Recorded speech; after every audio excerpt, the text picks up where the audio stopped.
जय हिंद, वणक्कम, सत श्री अकाल, नमस्कार। वेलकम टू आवर टेक्निकल और nursing assistant channel Sonu army classes. Student, आज हम फिजिक्स के इम्पोर्टेंट क्वेश्चंस लेकर आए हैं और आज जो इम्पोर्टेंट क्वेश्चंस हम डिस्कस करने वाले हैं वो इलेक्ट्रिसिटी यानी कि विद्युत धारा and Newton's law of motion यानी कि न्यूटन की गति के नियम से रिलेटेड क्वेश्चंस हैं जो कि एग्जाम में पूछे जाते हैं। तो इन क्वेश्चनों को लास्ट तक सोल्व कीजिएगा बिना किसी स्किप के। तो इसी तरह चैनल पर आप एग्जाम तक बने रहिए ताकि जो हम इम्पोर्टेंट क्लास फिजिक्स केमिस्ट्री के आप लोगों के लिए चला रहे हैं उसके इम्पोर्टेंट क्वेश्चंस आपको टाइम टू टाइम मिलते रहे। तो चलिए इस क्लास को स्टार्ट कर लेते हैं हम बिना किसी देरी के। जड़त्व की माप क्या है? What is the measure of inertia? क्या वजन से मापा जाता है, द्रव्यमान से, आयतन से या वेलोसिटी से? तो अभी मैंने बताया कि इनर्शिया किसकी माप होती है, किसके प्रोपोर्शनल होती है? मास यानी कि द्रव्यमान। जितना ज़्यादा द्रव्यमान होगा उतना ज़्यादा इनर्शिया होगा। तो इनर्शिया की माप क्या है? द्रव्यमान यानी कि मास। निम्नलिखित में से कौन सा द्रव्यमान और जड़त्व के बीच संबंध का सबसे अच्छा वर्णन करता है? विच of the following best describes the relation between mass and inertia? देख लेते हैं क्या है। किसी वस्तु का द्रव्यमान जितना अधिक होता है उतनी जड़त्व उतनी ही कम होती है। द्रव्यमान अधिक होगा तो जड़त्व कम होती है, तो बिल्कुल गलत है, जड़त्व ज़्यादा होना चाहिए। किसी वस्तु का द्रव्यमान जितना कम होता है उसकी जड़त्व उतनी ही कम होती है। हाँ, करेक्ट है। जिस वस्तु का द्रव्यमान जितना अधिक होता है उसमें जड़त्व भी उतना ही अधिक होता है। हाँ, ये भी करेक्ट है। जिस वस्तु का द्रव्यमान जितना कम होगा उसमें जड़त्व उतना ही अधिक होगा, तो ये बिल्कुल गलत है।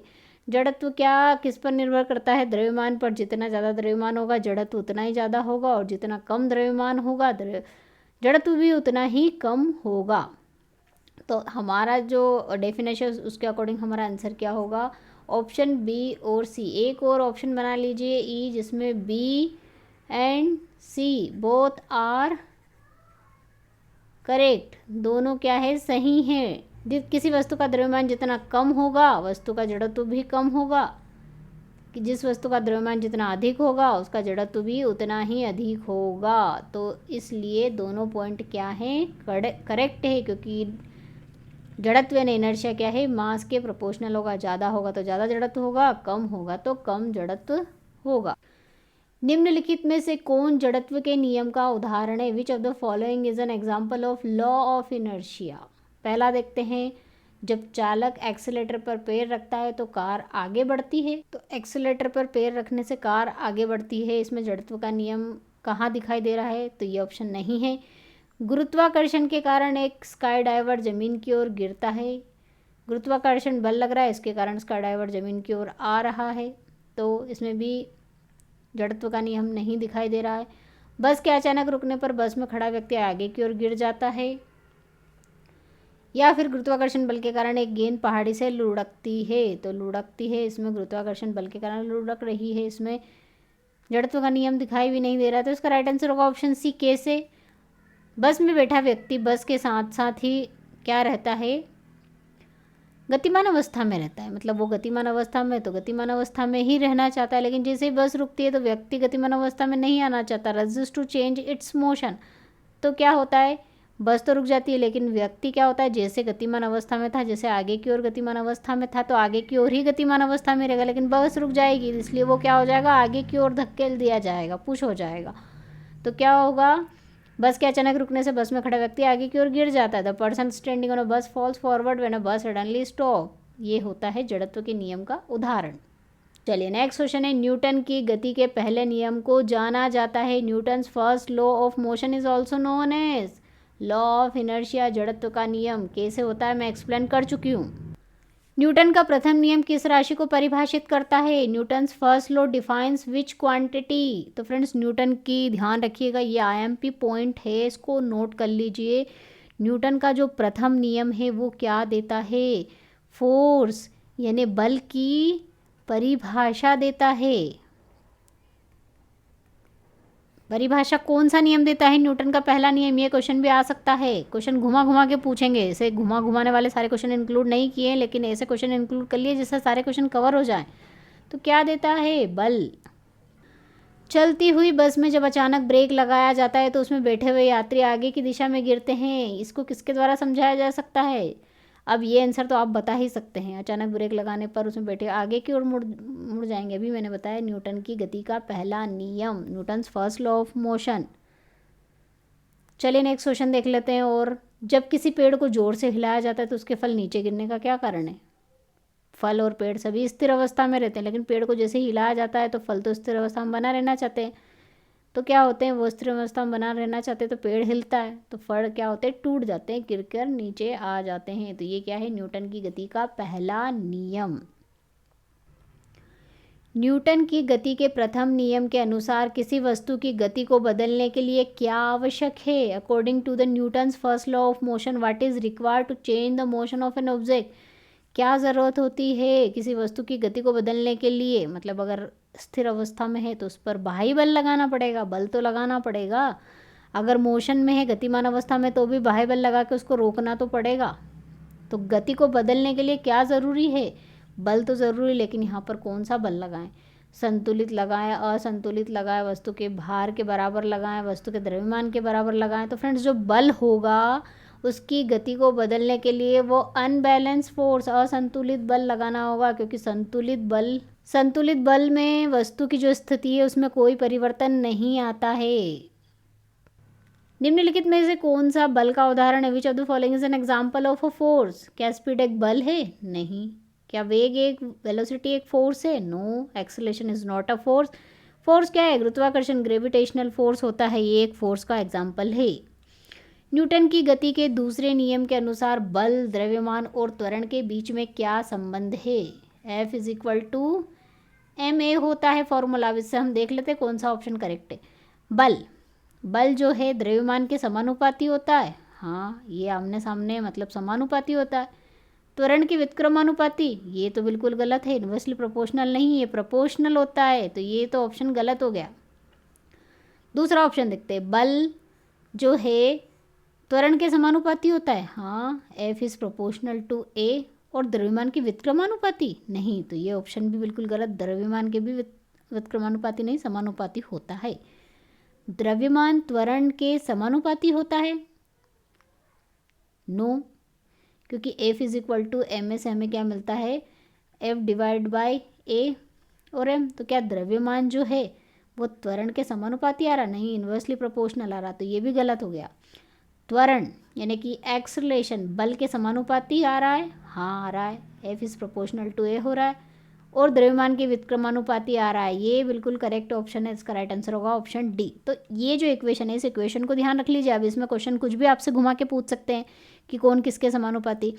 तो मैं फ्रेंड्स ये है कि अगर कोई सा ऐसा फॉर्मूला दिया हो और इक्वल टू के बराबर हो तो वो समानुपाती होता है हमेशा। रिलेशन आपको बनाना सीखना चाहिए समानुपाती और व्युत्क्रमानुपाती का। समानुपाती का रिलेशन कैसे बनेगा? अगर इक्वल हो, और अगर डिवाइड में चला जाता है, जैसे F डिवाइड में A आ गया और M, तो यहाँ पर द्रव्यमान त्वरण की क्या है? व्युत्क्रमानुपाती है, समानुपाती नहीं है। सिर्फ बल है द्रव्यमान के समानुपाती। और बल, अगर ये इक्वेशन देखें तो बल क्या है? द्रव्यमान के भी समानुपाती और त्वरण के भी समानुपाती है। तो ये आपको ध्यान रखना है, कैसे समानुपाती व्युत्क्रमानुपाती क्वेश्चन घुमा सकते हैं एग्जाम में, किसका भी किसी में पूछ सकते हैं। तो चलिए नेक्स्ट क्वेश्चन स्टार्ट करते हैं। लेकिन उससे पहले मैं आपको बता दूं कि अगर आप ऑनलाइन एग्ज़ाम के हिसाब से प्रैक्टिस करना चाहते हैं तो सोनू आर्मी क्लासेस ऐप को विजिट कर सकते हैं। वहाँ पर आपको ऑनलाइन टेस्ट सीरीज़ मिल जाएगी, जिसमें आप ऑनलाइन मॉक टेस्ट दे सकते हैं और अपनी ऑनलाइन एग्ज़ाम की प्रैक्टिस भी कर सकते हैं। और वहाँ पर आप अपनी रैंकिंग भी चेक कर सकते हैं कि आपकी ऑल इंडिया रैंकिंग क्या है, क्योंकि जितने भी स्टूडेंट्स हैं अगर वो टेस्ट सीरीज़ को देते हैं तो टेस्ट सीरीज़ में आपकी रैंकिंग भी आपको वहाँ पर पता चल जाएगी। इससे आपको आप प्रैक्टिस करने में, आपको पढ़ाई करने में थोड़ी हेल्प मिल जाएगी। और इसके अलावा अगर आप फिज़िक्स केमिस्ट्री को डीपली पढ़ना चाहते हैं तो आपको फिज़िक्स केमिस्ट्री का कोर्स भी अवेलेबल हो जाएगा सोनू आर्मी क्लासेस ऐप पर, जहाँ पर आपको हर एक टॉपिक डीपली डिटेल सॉल्यूशन और PDF के साथ अवेलेबल करा दिया गया है। सोनू आर्मी क्लासेस ऐप को विजिट करके कोर्स में जाकर उसे चेकआउट कर सकते हैं। तो चलिए हम क्वेश्चन को कंटिन्यू करते हैं। न्यूटन की गति के द्वितीय नियम के अनुसार किसी वस्तु पर लगने वाले घर्षण बल को निम्नलिखित में से कौन सा कारक प्रभावित करेगा? किसी वस्तु पर जो घर्षण बल है वो किस पर निर्भर करता है? डायरेक्टली क्वेश्चन ये भी पूछ सकते हैं। तो which of the following factor affect the force of friction acting on an object according to the Newton second law of motion? वस्तु का द्रव्यमान नहीं, वस्तु की गति भी नहीं, वस्तु किस प्रकार की सतह पर है, हाँ, और वस्तु की दिशा तो बिल्कुल नहीं। तो इसका राइट आंसर क्या होगा? The type of surface of the object on it, जिसके ऊपर वस्तु रखी हुई है, गति कर रही है, उस पर निर्भर करता है घर्षण बल। एक क्षेत्र रक्षक यानी कि फील्डर क्रिकेट की गेंद को पकड़ने के बाद अपने हाथों को पीछे क्यों खींच लेता है? इससे क्या सक्षम होता है? क्षेत्र रक्षक के लिए क्या कर सकता है, वो क्यों करता है? A fielder pulls his hand backward after catching the cricket ball. This enable the fielder to. इससे क्या होगा? गेंद पर अधिक बल लगता है। गेंद पर बल लगने से कोई मतलब ही नहीं है। संवेग परिवर्तन की दर में वृद्धि होती है, हो सकता है। गेंद द्वारा लगाए गए बल को कम करने के लिए, हाँ ये भी हो सकता है। गेंद को मजबूती से हाथों में पकड़ने के लिए तो बिल्कुल गलत है। तो फ्रेंड्स, क्षेत्र रक्षक यानी कि फिल्टर जो होता है वो क्या करता है? हाथ को पीछे खींच लेता है। इससे क्या होता है कि जो गेंद द्वारा लगाया गया बल है उसके हाथों पर, वो जर्क जो है वो क्या हो जाती है? कम हो जाती है, क्योंकि वो क्या करता है? दूरी को क्या कर लेता है? हाथ पीछे करके जो दूरी है, वेलोसिटी को धीरे धीरे क्या होती है? जो वेग है, गेंद जिस तीव्रता से आ रहा है उसकी तीव्रता को कम हो जाती है उसके हाथ पीछे करके, तो तीव्रता कम हो जाती है, इससे उसको क्या होता है कि कम बल लगता है। तो इसका राइट आंसर होगा ऑप्शन सी। यात्री को चोट लगने से बचाने के लिए कार सीट बेल्ट किसका उदाहरण है? The car seat belt for passenger to prevent injuries an example of. कौन से नियम लगता है इसमें? तो फ्रेंड्स, जैसे कार बहुत तेज गति से आगे बढ़ रही है और अचानक से उसकी वेलोसिटी ज़ीरो हो जाती है, मतलब उसने ब्रेक लगा के कार को रोक दिया, तो जैसे ही उसको रोकता है, लेकिन हम अचानक से नहीं रुक पाते, हमें नहीं पता चल पाता, हम अचानक से हमारी वेलोसिटी ज़ीरो नहीं हो पाती, तो हमारा क्या है? आगे आ जाएंगे और हमारे सिर में चोट लग सकती है, फिर हम इंजर्ड हो सकते हैं, हमें चोट लग सकती है। सीट बेल्ट क्या करता है? अगर सीट बेल्ट आपने रखा है तो सीट बेल्ट क्या करता है कि इसकी जो वेग है अचानक से ज़ीरो नहीं करने देता, धीरे धीरे धीरे धीरे करके इसका जो मोशन है वो कम करने की कोशिश करता है, इससे उसको चोट नहीं लग पाती है। तो ये किस नियम का उदाहरण है? तो फ्रेंड्स, ये किसका नियम का उदाहरण है? Newton second law of motion, Newton की गति का दूसरे नियम का उदाहरण है। दूसरा नियम क्या कहता है कि एक्सेलेरेशन जितना कम होगा, मतलब उसकी वेलोसिटी जितनी कम होती जाएगी, उतना ही ज़्यादा उस पर फोर्स कम लगेगा, क्योंकि फोर्स और जो त्वरण है वो क्या है? एक दूसरे के समानुपाती है, इसलिए इसका राइट आंसर होगा ऑप्शन बी। चलिए नेक्स्ट क्वेश्चन है, गोली मारने से कांच की जो है उसमें छेद हो जाता है, लेकिन पत्थर मारने से कांच के टुकड़े टुकड़े हो जाते हैं। कौन सा नियम है ये? A bullet makes a round hole in a glass but a stone breaks it into pieces. तो न्यूटन का कौन सा नियम के अकॉर्डिंग होता है? फ्रेंड, जब गोली चलाई जाती है तो क्या होती है? गोली की स्पीड बहुत ज़्यादा होती है और जो इसका एरिया है या फिर इसका जो द्रव्यमान है वो कम होता है। मोमेंटम या फिर इसका संवेग पर निर्भर करता है, तो इसका संवेग क्या हो जाता है? यहाँ पर कम हो जाता है। यहाँ पर क्या होता है कि ये जितनी ज़्यादा वेलोसिटी होगी उतना ही इसका संवेग भी ज़्यादा होगा और उतना ही इस पर जो बल है वो भी ज़्यादा लगेगा, इसलिए क्या होता है? इसमें सिर्फ होल ही छेद ही हो पाता है, लेकिन जैसे पत्थर से मारते हैं तो उसका वेग क्या होता है? कम होता है और पूरे कांच के संपर्क में वो आता है, उसका द्रव्यमान भी बढ़ जाता है। इसलिए ये कौन सा नियम बताता है? ये सब बातें कौन से नियम में होती है? न्यूटन की गति के दूसरे नियम में। फ्रेंड्स, एक और बात मैं आपको बता दूं, अगर आपको ऐसा लगे कि मैडम क्वेश्चन ये गलत करा रही है, तो गलत नहीं है। अगर क्वेश्चन सिर्फ इस तरह से पूछा जाता कि गोली मारने से कांच में छेद क्यों हो जाता है, ये कौन सा नियम है, अगर इस तरह से क्वेश्चन सिर्फ इतना ही पूछे, एक दूसरे को रिलेट करके नहीं पूछे पत्थर और गोली को, सिर्फ गोली से छेद क्यों हो जाता है, तो फ्रेंड्स ये न्यूटन का पहला नियम आएगा। इसमें जड़ता का नियम, क्योंकि जो कांच है वो क्या रहता है? स्थिर अवस्था में रहता है, लेकिन गोली बहुत तेज़ गति से आती है, मोशन अवस्था में आती है, तो जितना पार्ट उसके कांटेक्ट में आएगा उतने पार्ट को लेके वो उसको भी गतिमान अवस्था में लेके चली जाएगी, बाकी जो है इसके संपर्क में नहीं आता, इसलिए वो स्थिर ही बना रहता है। तो ये न्यूटन का गति का पहला नियम होगा। कब? जब सिर्फ पूछा जाए कि गोली मारने से कांच में छेद क्यों हो जाता है, कौन सा नियम है, तब। न्यूटन की गति का तीसरा नियम क्या है? What is Newton's third law of motion? एक समान गति की अवस्था में प्रत्येक वस्तु तब तक गति की अवस्था में रहेगी जब तक कि उस पर कोई बाह्य बल कार्य नहीं करेगा। तो ये तो है न्यूटन की गति का पहला नियम, तो ये नहीं है। दूसरा, किसी वस्तु के संवेग में परिवर्तन की दर लागू के सीधे अनुपातिक होती है, लागू बल के या फिर लागू बल की दिशा में होती है, तो ये न्यूटन की गति का दूसरा नियम है। तीसरा पॉइंट देखते हैं, प्रत्येक क्रिया के लिए एक समान और विपरीत प्रतिक्रिया होती है। हाँ, ये बिल्कुल करेक्ट है। तो इसका राइट आंसर क्या है? Option C. क्रिया और प्रतिक्रिया, एक्शन एंड रिएक्शन, परिणाम में बराबर होते हैं, हमेशा एक ही शरीर पर कार्य करते हैं, एक ही दिशा में हैं, हमेशा स्वतंत्र रूप से कार्य करते हैं, तो फ्रेंड्स क्रिया और प्रतिक्रिया बल के बारे में बता दूं, इन जो ऑप्शन है इन सभी ऑप्शन में इसका राइट आंसर क्या होगा, परिणाम के बराबर हैं एक्शन और रिएक्शन। एक्शन रिएक्शन क्या होते हैं कि दो वस्तुओं के द्वारा लगाए जाते हैं, एक वस्तु बी पर एक बल लगाएगी और बी के द्वारा ए पर बल लगाया जाएगा, दो जो बल लगेंगे एक दूसरे के बराबर रहेंगे, परिणाम में मैग्नीट्यूड में दोनों बराबर रहेंगे लेकिन अपोजिट डायरेक्शन में रहेंगे। तो इसका राइट आंसर क्या होगा फ्रेंड्स, ऑप्शन ए। फायरिंग के बाद बंदूक पीछे क्यों हट जाती है, why does a gun recoil after firing, क्योंकि एक प्रतिक्रिया बल जो है बंदूक के द्वारा हमारे ऊपर लगाया जाता है, इसलिए पीछे हट जाते हैं फायरिंग के बाद। तो क्या है, उत्पादित गैसों का बैकवर्ड थर्ड, ऊर्जा संरक्षण, न्यूटन की गति का तीसरा नियम, न्यूटन की गति का पहला नियम। तो इसमें गैस का कोई उपयोग नहीं, तो ये ऑप्शन तो है नहीं, तो ये कौन सा है, न्यूटन की गति का तीसरा नियम। न्यूटन की गति के तीसरे नियम के अनुसार रॉकेट अंतरिक्ष में प्रक्षेपित होने पर आगे क्यों बढ़ जाता है, रॉकेट जो है उसमें संवेग संरक्षण के साथ साथ न्यूटन की गति का तीसरा नियम भी होता है। अगर आपको ऑप्शन संवेग संरक्षण का दे रखा हो तो वो राइट आंसर होगा, दोनों एक साथ कभी नहीं देंगे, और न्यूटन की गति का तीसरा नियम दिया हो तो वो भी इसका आंसर होगा। तो फ्रेंड्स यहाँ पे क्योंकि ये रॉकेट हवा के खिलाफ धक्का देता है, ऑप्शन ए है ये, रॉकेट हवा के खिलाफ धक्का नहीं देता, ये ऑप्शन नहीं है। ऑप्शन बी, क्योंकि rocket is pulling on the air, हवा के द्वारा रॉकेट, यहाँ पर ऑप्शन ठीक कर लीजिएगा, हवा के द्वारा रॉकेट के ऊपर धक्का लग रहा है, तो ये भी नहीं है, हवा के द्वारा नहीं लग रहा है। ऑप्शन सी देख लेते हैं, क्योंकि रॉकेट जमीन के खिलाफ जोर दे रहा है, तो रॉकेट जमीन के खिलाफ जोर नहीं दे रहा है, रॉकेट क्या करेगा, रॉकेट का इसमें कोई रोल नहीं है, रॉकेट नहीं कर रहा है। ऑप्शन डी देख लेते हैं हम, क्योंकि रॉकेट अपने इंजनों से गैस को बाहर निकाल रहा है और गैस विपरीत दिशा में रॉकेट पर एक बल लगा रही है, गैस आ रही है और गैस क्या हो रही है, विपरीत दिशा, गैस के कारण विपरीत दिशा में बल लग रहा है, इसलिए रॉकेट क्या होता है, अंतरिक्ष में प्रक्षेपित हो जाता है, इसलिए इसका राइट आंसर क्या होगा, ऑप्शन डी। नेक्स्ट क्वेश्चन है, विद्युत चालकता की इकाई क्या है, what is the unit of electric conductivity. तो इलेक्ट्रिक कंडक्टिविटी क्या होती है, इलेक्ट्रिक कंडक्टिविटी का अगर फॉर्मूला बताऊं तो वो होता है रेजिस्टिविटी, यानी कि प्रतिरोधकता का inverse, 1 resistivity is equal to conductivity. ये फॉर्मूला नोट कर लीजिए।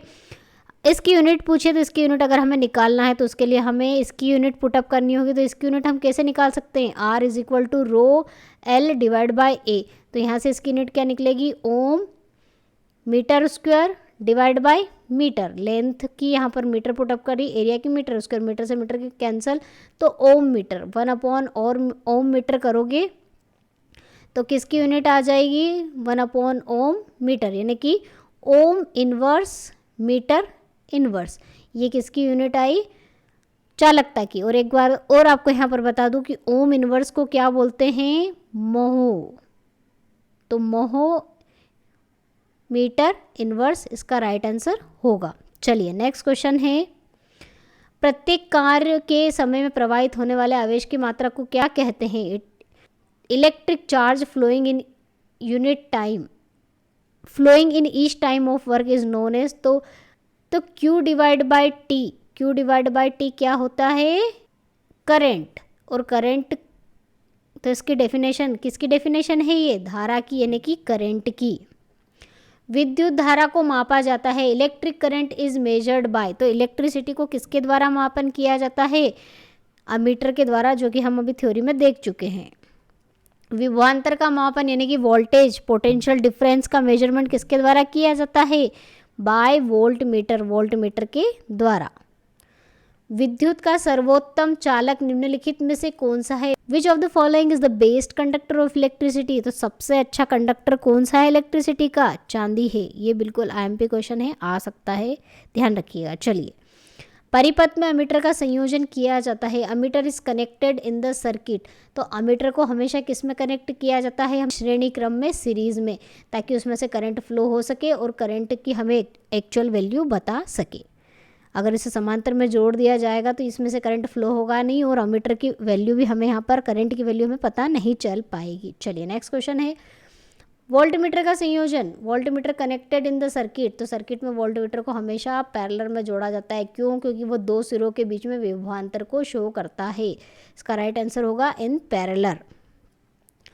आदर्श वोल्टमीटर का प्रतिरोध कितना होता है, और वोल्टमीटर कहाँ जुड़ा होता है, पैरेलल जुड़ा होता है समांतर क्रम में, इसलिए इसका जो वो रेजिस्टेंस है इन्फिनिट भी होगा तो भी चलेगा। तो आदर्श का कितना माना जाता है, अनंत, जितना ज़्यादा प्रतिरोध होगा उतना ज़्यादा वोल्टमीटर अच्छा माना जाएगा।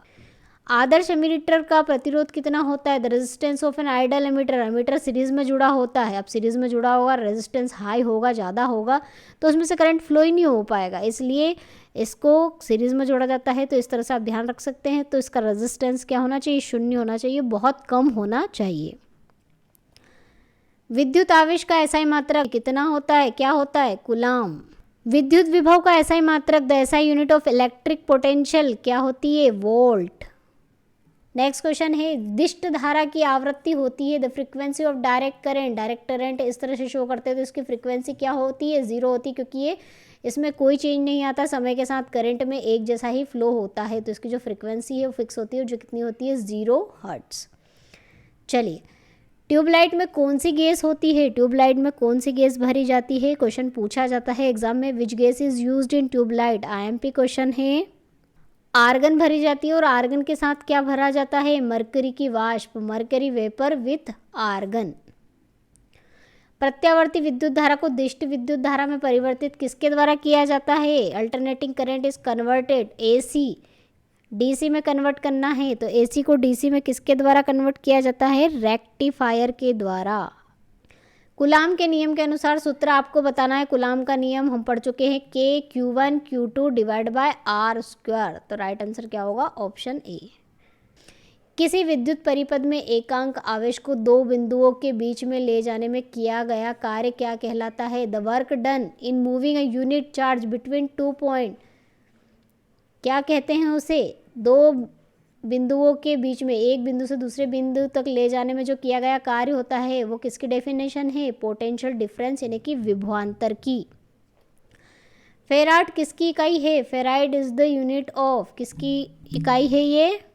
कैपेसिटेंस यानी कि धारिता की यूनिट होती है, ध्यान में रखिएगा। चलिए नेक्स्ट क्वेश्चन है, विद्युत धारा का सूत्र क्या होता है? विद्युत धारा का सूत्र charge per unit time, flow of charge per unit time is known as electricity, per unit इकाई समय में प्रवाहित होने वाले चार्ज की मात्रा को विद्युत धारा कहा जाता है। इसका राइट आंसर होगा ऑप्शन। किसी चालक के सिरों के बीच विभवांतर उसमें बहने वाली धारा के समानुपाती होता है, ये नियम क्या कहलाता है? ओम का नियम। विभवांतर के समानुपाती धारा, जिस समानुपाती हटाएंगे और कांस्टेंट लगाएंगे जो कि आर रहेगा, तो ये क्या कहलाता है? ओम का नियम।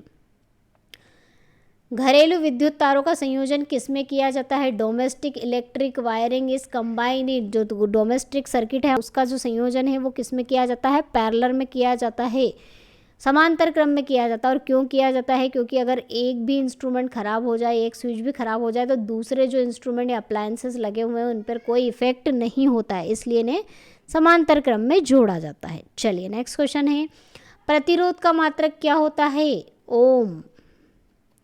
बिजली की खपत के बिल का मापन किसके द्वारा किया जाता है? किसके द्वारा किया जाता है? वॉट्स के द्वारा, किलो वॉट, और ये होती है 1 यूनिट, जो कि बिजली को मापने की यूनिट होती है, मेजरमेंट की यूनिट होती है, तो ये किस में होती है? वॉट में।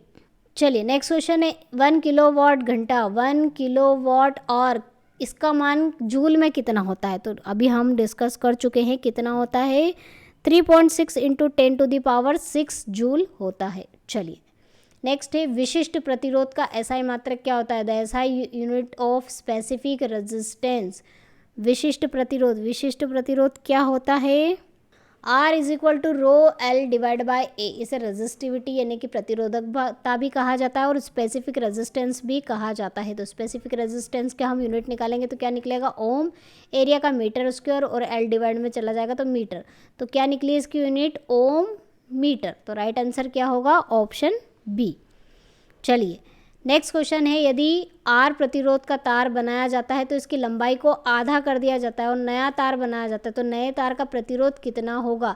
तो आपको फॉर्मूला पता होगा, R is equal to rho L divide by A. अब यहाँ पर आप डायरेक्ट लेंथ की वैल्यू को हाफ करके इसको क्वेश्चन को सॉल्व नहीं करना है, वो गलत हो जाता है, और बहुत सारे लोग इस क्वेश्चन को, या एमपी क्वेश्चन और एग्जाम में गलत करके भी आते हैं। इसको कैसे करना है? इसमें आपको एरिया में भी जो लेंथ कवर होती है उसको भी हाफ करना होगा, यहाँ पर आधा दिया है, तो किस तरह से करना है? हमें पता है कि जो वॉल्यूम है यानी कि आयतन, आयतन क्या होता है, एरिया इनटू लेंथ। अब आयतन क्या है, इन्होंने कहा है कि नया तार बनाया, तो नया तार बनाने से लंबाई को कट करके बड़ा छोटा कर दिया गया है, लेकिन इसका जो आयतन है उसमें कोई फ़र्क नहीं पड़ा, मतलब इसकी जो मोटाई है उसमें कोई फ़र्क नहीं पड़ता है, इसलिए दोनों के आयतन क्या होंगे, बराबर होंगे। तो इसलिए हम V1 is equal to V2 कर देंगे। तो इससे क्या हो जाएगा, A1 L1 is equal to A2 L2 हो जाएगा।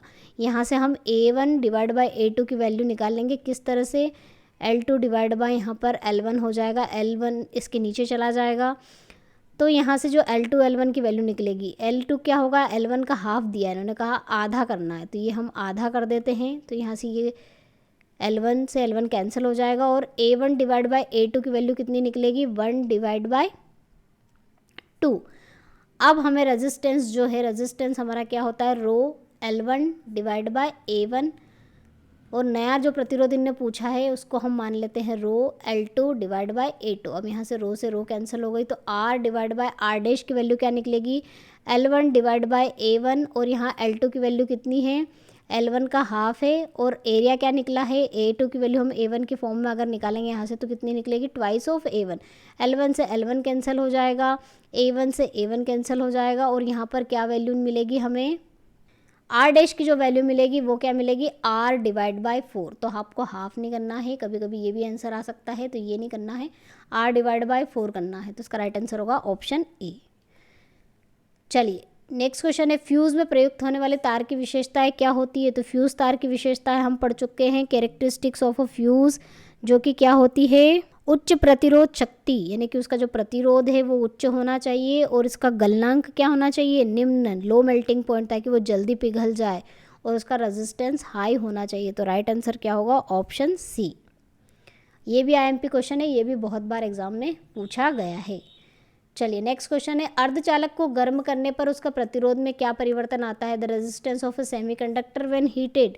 तो जब प्रतिरोध को गर्म किया जाता है तो रेजिस्टेंस में क्या चेंज आता है, ताप बढ़ने पर हमने देखा है रेजिस्टेंस तो बढ़ता है, लेकिन अर्धचालक की कंडीशन अलग होती है। अर्धचालक में रेजिस्टेंस को आप गर्म करोगे सेमीकंडक्टर की कंडीशन में तो वो क्या होता है, डिक्रीज़ होता है, कम होता है, टेम्परेचर बढ़ने पर डिक्रीज़ होता है, कम होता है। क्यों होता है, क्योंकि जो गैप होती है वो बहुत कम हो जाती है, स्मॉल हो जाती है, जिससे क्या होता है कि जो इलेक्ट्रॉन है उनके बीच में स्पेस भी क्या हो जाती है, कम हो जाती है, जिससे क्या होता है कि जो प्रतिरोध है वो क्या हो जाता है, डिक्रीज़ हो जाता है, कम हो जाता है, घट जाता है। फ्लोरोसेंट ट्यूब में कौन सी गैस भरी जाती है। फ्लोरोसेंट ट्यूब में जो गैस भरी जाती है वो कौन सी भरी जाती है, मरकरी और नियॉन। एक चालक की चालकता एवं प्रतिरोधकता का गुणनफल किसके बराबर होता है। तो चालकता हमें पता है प्रतिरोध का क्या होती है, प्रतिरोधकता का इन्वर्स होती है चालकता। तो इन दोनों का अगर आप मल्टीप्लाई करोगे, यहाँ से प्रतिरोध की वैल्यू क्या निकलेगी, 1/, चालकता, चालकता से चालकता कैंसिल हो जाएगी, तो इनका गुणनफल हमेशा कितना आएगा, समान रहेगा, एक ही आएगा, यूनिट आएगा, कांस्टेंट आएगा, रिमेन द सेम। इसलिए सभी चालकों पर इसका जो मान होता है वो क्या होता है, समान रहता है। ओम का नियम के अनुसार किसके बीच संबंध बताता है। तो ओम किसके बीच संबंध बताता है, वोल्टेज और करंट। वोल्टेज जो होता है विभवांतर वो धारा के समानुपाती होता है। तो इसका राइट आंसर क्या होगा, विभवांतर और विद्युत प्रवाह।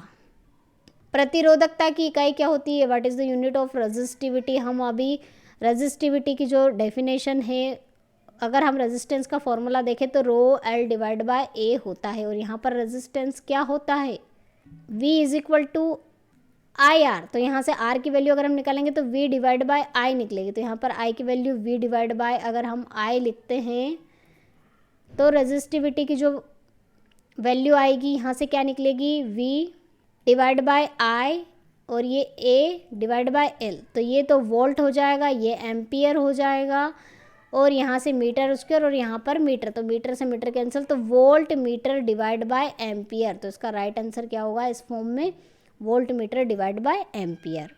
चलिए नेक्स्ट क्वेश्चन है, निम्नलिखित में से कौन सा तार के प्रतिरोध को प्रभावित करता है। प्रतिरोधकता तार की लंबाई करती है, क्रॉस सेक्शनल एरिया भी करता है, और रेजिस्टिविटी भी करती है। तो इसका राइट आंसर क्या होगा, उपरोक्त सभी। निम्नलिखित में से किसमें सबसे कम विद्युत प्रतिरोधकता होती है। विच of the following has the lowest electrical resistivity. तो रेजिस्टिविटी किसकी कम होगी, जिसकी चालकता सबसे अधिक होगी, और सबसे अधिक चालक कौन होता है, हम पढ़ चुके हैं चांदी, इसलिए इसकी रेजिस्टिविटी क्या होगी, सबसे कम होगी। निम्नलिखित में से कौन सी राशि प्रतिरोध को प्रभावित नहीं करती है, करंट, लंबाई, पदार्थ की प्रतिरोधकता या क्रॉस सेक्शनल एरिया। तो कौन नहीं करता है, करंट। करंट के ऊपर अगर हम प्रतिरोध का फॉर्मूला देखें तो रो एल डिवाइड बाय ए, तो ये प्रतिरोधकता, लंबाई और एरिया सब पर डिपेंड करता है, लेकिन करंट पर डिपेंड नहीं कर रहा है। तो इसका राइट आंसर क्या होगा, इसमें प्रवाहित होने वाले करंट पर। जब प्रतिरोधक श्रेणी क्रम में जुड़े होते हैं तो प्रतिरोध होता है, बढ़ता है, घटता है। तो श्रेणी क्रम में जब आप प्रतिरोधों को जोड़ दोगे तो करंट फ्लो होने के लिए ज़्यादा रेजिस्टेंस हो जाएंगे, इसलिए क्या होता है, प्रतिरोध बढ़ जाता है सभी को जोड़ने से। जैसे 1 2 3 अगर आप इनको जोड़ दोगे तो प्रतिरोध क्या हो जाएगा, 6 ओम का प्रतिरोध हो जाएगा। तो इसलिए क्या होता है, श्रेणी क्रम में जोड़ते हैं तो टोटल रेजिस्टेंस बढ़ जाता है, इंक्रीज हो जाता है। यदि प्रतिरोध को कम करना है तो प्रतिरोधों की संख्या को किस में जोड़ना होगा, तो अगर प्रतिरोध को हमें कम करना है तो उसे श्रेणी क्रम में ना जोड़ते हुए उसको समांतर क्रम में जोड़ दीजिए। समांतर क्रम में जोड़ने से क्या होगा, इक्विवेलेंट रेजिस्टेंस क्या हो जाता है, कम हो जाता है। तो इसका राइट आंसर होगा समांतर क्रम में। चलिए नेक्स्ट क्वेश्चन है, टी समय में तार में धारा द्वारा उत्पन्न ऊष्मा किसके द्वारा दी जाती है, किसके द्वारा दी जाती है, अभी हमने ऊष्मा का फॉर्मूला पढ़ा था, तो वो क्या होती है, H = I² × R × T। T समय में R प्रतिरोध में I द्वारा प्रवाहित होने पर उसमें जो हीट क्रिएट होती है वो ये होती है। तो इसका राइट आंसर क्या होगा, ऑप्शन डी।